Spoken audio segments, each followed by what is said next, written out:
திரு தனியரசு.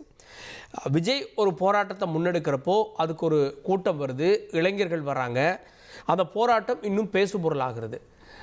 ஒரு எதிர்க்கட்சி அதிமுக பண்ணால் இந்த அளவுக்கு கேட்க மாட்டீங்க, நாம் தமிழர் பண்ணால் கேட்க மாட்டீங்க. ஆனால் விஜய் அப்படின்றப்போ ஒரு உள்நோக்கம் கற்பிக்கிறீங்களோ அப்படின்ற ஒரு கேள்வி வருது. நேற்று வந்தார் அரசியலுக்கு அப்படின்றதுக்காக அவருடைய எல்லா போராட்டத்தையும் அரசியலாக பார்க்கலாமா? ஐயா, அதாவது இப்போ கருவிலிருந்து அரசு தன்னுடைய வாழ்நாள் இப்பொழுது வரை 24 மணி நேரம் அரசியலில் இருக்கிற ஒரு குடும்பம், அரசியலில் இருக்கிற ஒரு மாமனிதர் நம்முடைய தமிழ்நாட்டினுடைய முதலமைச்சர், திமுகவின் தலைவர் ஸ்டாலின்.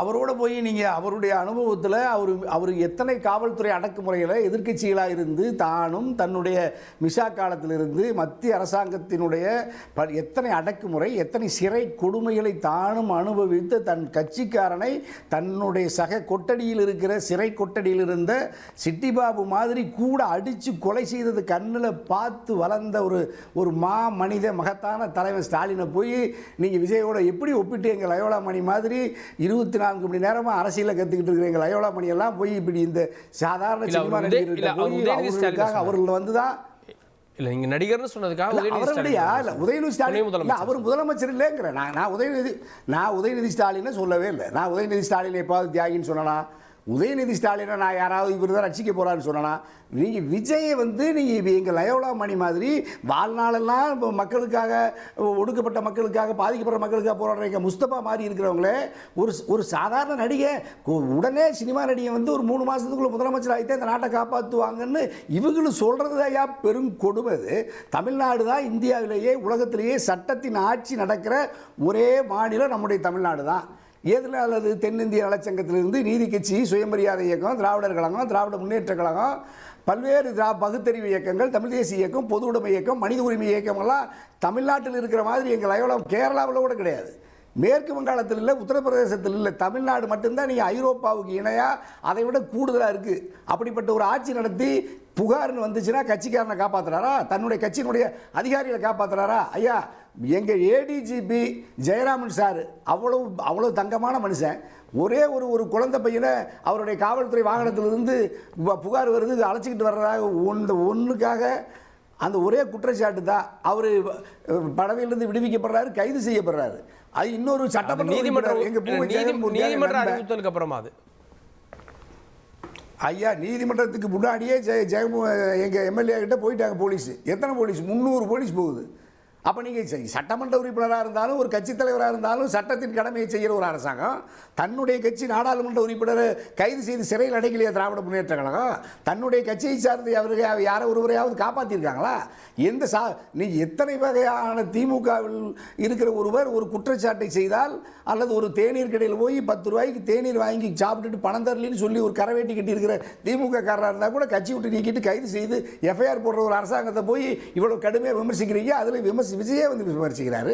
அது விஜய் ஒரு பக்குவமான ஒரு நீண்ட நெடுங்காலம் திரைத்துறையிலிருந்து இதே திராவிட முன்னேற்ற கழகத்தின் தலைவரோடு அவர்களுடைய நிறுவனத்திலோடு ரெட் ஜெயின் மாதிரி நிறுவனத்தில் நீங்கள் இணைஞ்சு உங்கள் உதயநிதியோட உங்கள் நெருங்கிய நண்பன் தானே, உங்கள் நிறுவனத்தில் பல கோடிக்கணக்கான ரூபா பண பரிவர்த்தனை பண்ணி நீங்கள் பெரிய மாட மாளிகையெல்லாம் கட்டி சொகுசாக வாழ்கிற ஒரு விஜய் ஒரு எளிய உழைக்கின்ற மக்களில் ஒரு அன்பு தம்பி அஜித் குமாரை போய் அடித்து கொண்டுட்டா நாங்கள் விட்டுருவோமா? நாங்கள் நீங்கள் என்ன பெரிய விஜய் வரலைன்னா இப்போ இதுக்கு முன்னாடியெல்லாம் விஜய் அரசியலுக்கு வந்து 6 மாதம் ஆகுது.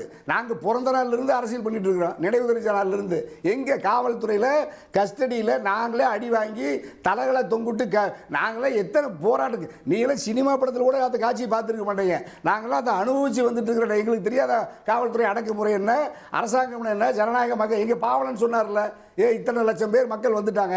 அவங்களுக்கு என்ன கருத்து சொன்னீங்க? உங்கள் விஜய் வெறும் 3 நிமிடம் 44 வினாடி தான் உங்க தலைவர் விஜய் பேசியிருக்காரு. எவ்வளவு பெரிய சப்ஜெக்ட். நீங்க பேச்ச பாக்குறீங்க, அதோட வீச்ச பார்க்க மாட்டீங்க. வீச்சு என்னையா வீச்சு? ஒரே வீச்சு திமுகவை கட்சி ஆட்சியிலிருந்து விரட்டணும். தளபதி ஸ்டாலினை நீங்க பொறுப்பில் இருந்து நீக்கணும். அவரை தவிர வேற என்ன அஜெண்டா உங்களுக்கு இருக்கு? மோடி, அமித்ஷாவும் RSS சொல்ற அவர்கள் நினைக்கிற விரும்பும் அவருடைய கருவியா இருக்கிற விஜய். இப்ப நீங்க என்ன இந்தியாவில் இருக்கிற மோடி, இந்தியாவிலேயே ஆட்சி தவிர திமுக பாஜக மதவாத கட்சின்னு சொல்றாங்க.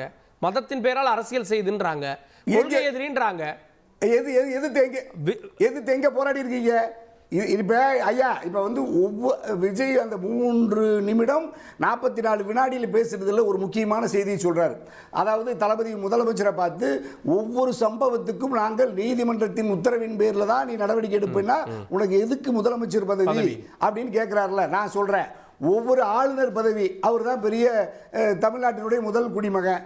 நாங்கள் சட்டமன்றத்தில் தீர்மானம் நிறைவேற்றினாலே அதுக்கு ஆளுநர் கையெழுத்து இல்லைன்னா எந்த சட்டமும் நிறைவேறாது. அந்த இடத்துல இருக்கிற ஆளுநர் ரவி எத்தனை மசோதாக்களை கையெழுத்து போடாம உச்ச நீதிமன்றம் வரைக்கும் போய் போராடி அந்த தமிழ்நாட்டு மக்களுக்கு 8 கோடி மக்களின் உரிமைகளுக்காக போராடுற ஒரு முதலமைச்சர் ஆளுநர் கையெழுத்து போடல. நீதிமன்றம் சொல்லிட்டு அந்த மசோதாவை உச்ச நீதிமன்ற வரலாற்றிலேயே அதுவே சட்டத்தை நிறைவேற்றுது. அங்க போய் நீங்க எப்போவாது போராடி இருக்கீங்களா? ஆளுநரை பார்த்து கேள்வி கேட்டிருக்காரு உங்க விஜய்? உங்க விஜய்க்கு அப்படி ஒரு பெரிய வீரம் இருந்து லட்சக்கணக்கான இளைஞர்கள் உங்களுக்கு பின்னாடி வர்றாங்கல்ல, எங்க லயோலா மணி முஸ்தபா ஐயாவோட நீங்க போய் ஆளுநர் மாளிகை முற்றுகிட்டு 1 லட்சம் பேர் திரட்டி நீங்க போராடி பாருங்க. அடுத்து 24 மணி நேரத்தில் நீங்க எந்த செயலில் இருக்கீங்கன்னு பாக்குறேன். என்ன அமலாக்க பிரிவு உங்க வீட்டுக்குள்ள வரல, வருமான வரித்துறை இன்னும் உங்க வீட்டுக்கு வரல. ஆனால் ஸ்டாலின் ஐயா வீட்டுக்கு எங்க வீட்டுக்கு 24 மணி நேரம் அங்கே இருக்கிறோம் நாங்க. நீங்க இப்போ மத்திய அரசாங்கத்தை பகைச்சிக்காம ஸ்டாலின் என்ன எவ்வளவு அடிச்சாலும் தாங்குவாரு, நடவடிக்கை எடுக்க மாட்டாரு. நீங்க எவ்வளவு வேணாலும் நீங்க எத்தனை ஊர்வலம் வேணாலும் நடத்தலாம். 13 அதுக்கே பெர்மிஷன் கிடைக்கல. நாங்க நீதிமன்றத்துக்கு போய் தான் இந்த பெர்மிஷன் வாங்கி நடத்திருக்கோன்றாரு 10 நாள் கழிச்சு. ஆமாயா, நீதிமன்றத்தில் அனுமதி கொடுத்துட்டாங்க, போலீஸ் அனுமதி கொடுத்துட்டாங்கல்ல. நீங்க முதலமைச்சர் திட்டுறீங்கல்ல, நீங்க யாரை திட்டுறீங்க? காவல்துறை தான். ஸ்டாலின் ஐயா, ஜனநாயக நாட்டில் சட்டப்படி ஆட்சியில் இருக்கிற ஒரு முதலமைச்சரால எப்படி நீங்க என்ன செய்ய முடியும்? இப்போ சினிமாவில் நாளைக்கு உங்க முதலமைச்சரே விஜய முதலமைச்சர் ஆயிட்டாரே வச்சுக்குவோம். லாக்அப்ல இப்படி இப்போ கஸ்டடியில் பாதுகாப்பில் ஒரு மரணம் நடந்துருச்சுன்னா உங்க விஜய் என்ன பண்ணுவாருன்னு இப்போ நீங்க எங்க முஸ்தபாவும் லயோலாவும் மணி சொல்லுங்க. ஒன்றும் செய்ய முடியாது. சட்டத்துப்படி தான் நடவடிக்கை எடுக்க முடியும். இப்பவே நீங்க இப்போ நீங்க 1,50,000 காவல்துறை குடும்பத்திலிருந்து நீங்க என்ன உங்க விஜய் எப்படி பாப்பாங்க? இப்ப யார் உங்க விஜயில காவல்துறையில இருந்து யார் உங்களுக்கு வாக்களிப்பா? எந்த உங்க விஜய் சுத்தி இன்னைக்கு மத்திய அரசாங்க பாதுகாப்பு வேண்டாங்கிறீங்க. உங்க ஒய் பிரிவு பாதுகாப்பு உங்க விஜய் விலைக்கு வரா? உங்க மோடி அமித்ஷாவுடைய போலீஸ் தானே உங்களுக்கு பாதுகாப்பு கொடுக்குது. அப்ப நீங்க போலீஸ் பாதுகாப்புல ஆர்ப்பாட்டம் நடத்துவீங்க, போலீஸையே திட்டுவீங்களா? அவனும் இந்த நாட்டில் குடிமகன் தான். அவனை ஆப்பிரிக்காவில தான் வந்திருக்கா போலீஸ். ஆப்பிரிக்காவிலே வந்திருக்கு. எல்லா போலீஸையும் தான் திட்டுறாங்க. போலீஸுக்கு தலைவர் முதலமைச்சர் திட்டுனா முதலமைச்சர் காப்பாத்துறாரு சொல்றாரு உங்க விஜய். முதலமைச்சர் எந்த போலீஸ் போய் காப்பாத்தினாரு? கேப்போம் லயலாமணி.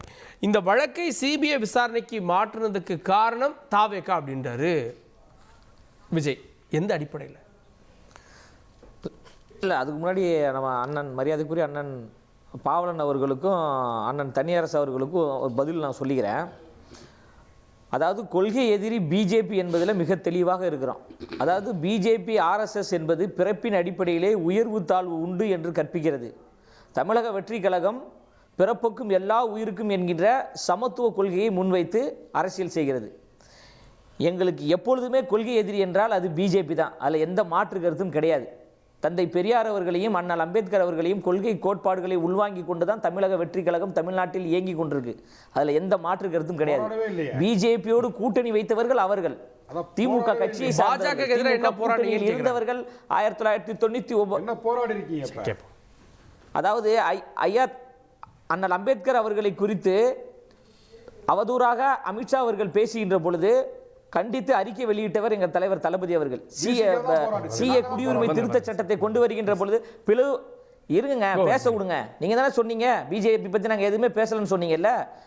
சிஏ குடியுரிமை திருத்த சட்டம் வருகின்ற பொழுது இந்த பிளவுவாத சட்டம் கூடாது என்று கண்டித்து அறிக்கை நாங்கள் வெளியிட்டிருக்கோம். மாநிலத்தினுடைய உரிமையின் மீது ஆளுநர் தலையிட்டால் ஆளுநரே தேவையில்லை என்று எங்களுடைய செயற்குழுவில் தீர்மானம் நாங்கள் நிறைவேற்றியிருக்கிறோம். இருமொழி கொள்கையில் உறுதியாக இருக்கிறோம். மாநில உரிமையின் மீது உறுதியாக இருக்கிறோம். தமிழ் மண்ணிற்காக, தமிழின் பண்பாட்டிற்காக, கலாச்சாரத்துக்காக உருவாக்கப்பட்ட ஒரு கட்சியாகத்தான் தமிழக வெற்றி கழகம் இருக்கு. ஒருபொழுதும் பிஜேபியோடு ஒட்டும் இல்லை, உறவும் இல்லை என்பதில் தெளிவாக இருக்கிறோம். பிஜேபியோடு கூட்டணி இல்லை என்பதில் எங்கள் தலைவர் உறுதியாக இருக்கிறார். மக்களிடம் அமோக ஆதரவு எங்களுக்கு அதை அதை மடைமாற்றம் செய்வதற்காக அண்ணன் தனியரசு போன்றவர்கள் எல்லாம் எங்களுக்கு வந்து பிஜேபி பி டீம் ஏ டீம்ன்றாங்க. தமிழ்நாட்டில் பிஜேபியினுடைய ஏல இருந்து இசட் வரைக்கும் மெயின் டீமாக இருக்கக்கூடியது வந்து திமுக தான். 1999 பிஜேபியோடு கரம் கோர்த்தார்கள். 2001 பிஜேபியோடு கரம் கோர்த்து தேர்தலை எதிர்கொண்டார்கள். அப்போ பாசிசம், அப்போ சர்வதிகாரம் இவங்களுக்கு தெரியாதா?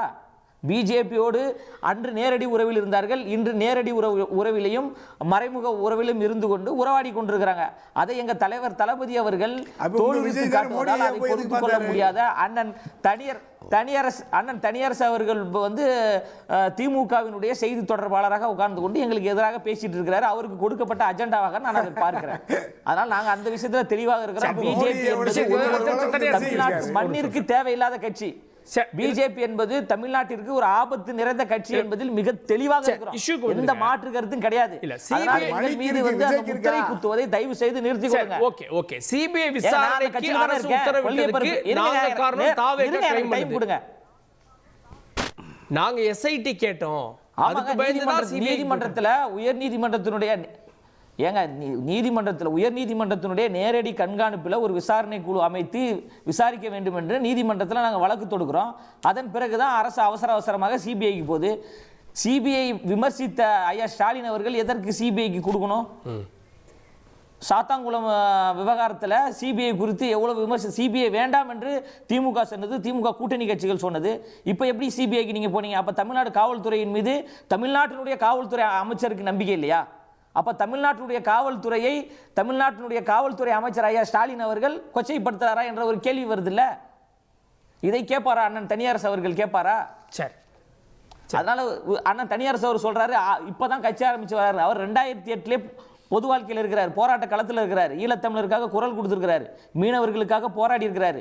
தங்கி அனிதாவினுடைய வீட்டிற்கு சென்று நீட் கூடாது என்று இன்று வரை நாங்கள் உறுதியாக இருக்கிறோம். சமூக நீதிக்கு நேர் எதிரான ஒன்று நீட்டு. அந்த நீட்டு கூடாது என்கின்றோம். மத்திய பட்டியலில் இருக்கின்ற கல்வியை மாநில பட்டியலுக்கு கொண்டு வர வேண்டும் என்று நாங்கள் சொல்றோம். எந்த இடத்துல தமிழ்நாட்டினுடைய உரிமை சார்ந்து உணர்வு சார்ந்து நேர் எதிராக தமிழக வெற்றி கழகம் ஏதாவது ஒரு இடத்துல செயல்பட்டது என்று அண்ணன் தனியரசு அவர்கள் சொல்ல முடியுமா?